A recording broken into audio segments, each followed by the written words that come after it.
On va maintenant regarder les circuits électriques à courant continu, c'est-à-dire le chapitre 7. On a un certain professeur anonyme qui tient ce qui ressemble à un fusil, mais c'est vraiment un canon électrostatique à induction magnétique. On pourra rentrer dans les détails de la construction de ce canon-là, de ce fusil-là, qui a été fait par un étudiant comme vous. C'est vraiment super cool. Et ça fait intervenir les circuits. Les circuits avec des condensateurs, des résistances, une pile, du courant continu, mais aussi du courant alternatif. Et finalement, une bobine d'induction qu'on n'a pas tout à fait vue encore, qui va être le sujet du chapitre 10 et 11, pas mal. OK, sur ce, allons-y. On va regarder des circuits à courant continu.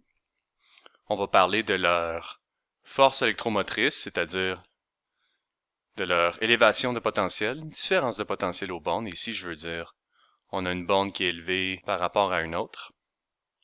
On va parler de résistance en série en parallèle. Je crois qu'on en a déjà parlé, mais on va revenir là-dessus. Comment on les calcule quand on a un circuit électrique? C'est quoi la résistance équivalente? On va parler des instruments de mesure. Ici, je parle d'un multimètre qui a 3 fonctions ou qui a plusieurs fonctions, dont 3 qui vont nous intéresser.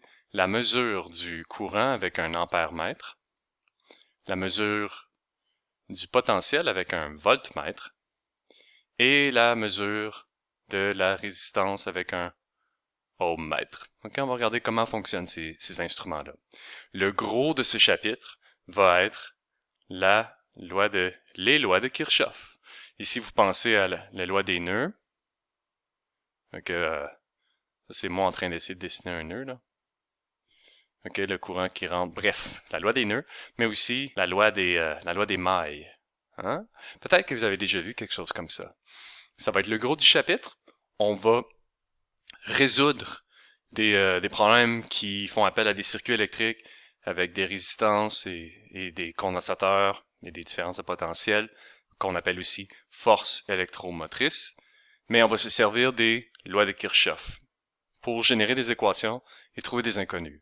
Ensuite, à la toute fin, on va regarder en détail le circuit ARC, c'est-à-dire résistance et condensateur. Il se trouve que, peut-être pour la première fois dans ce cours-ci, on va trouver un courant qui varie dans le temps, okay? Dépendamment de la résistance et du condensateur. Pourquoi? Ben, le condensateur va se charger et ça prend un certain temps. Fait que ça sera notre dernière capsule. Pour commencer et introduire, parlons-en des piles. Okay? À quoi ça ressemble une pile? Qu'est-ce que ça veut dire? Qu'est-ce qui se passe dans un circuit électrique avec des charges qui circulent? Bon ben, le circuit électrique, c'est un peu comme un moteur qui prend des charges qui vont les amener à une grande élévation. Okay? Puis il y a quelqu'un qui doit travailler pour amener ces charges-là en haut. C'est comme une petite souris qui fait tourner la manivelle. Une certaine énergie qui est donnée à ces charges-là.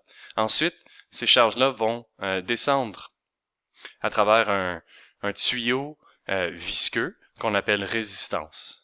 Okay? Puis il y a une petite chaleur qui va être dissipée ici. Il y a de l'énergie qui va être perdue.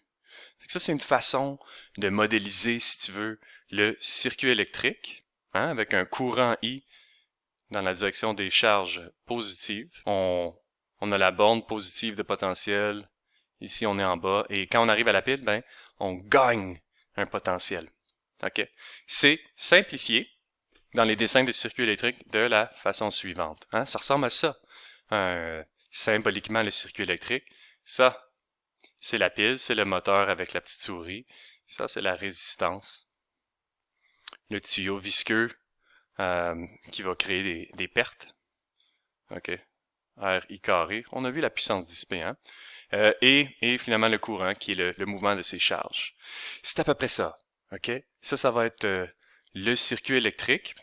Puis vous pouvez me rejoindre dans les prochaines vidéos pour la force électromotrice et ainsi de suite.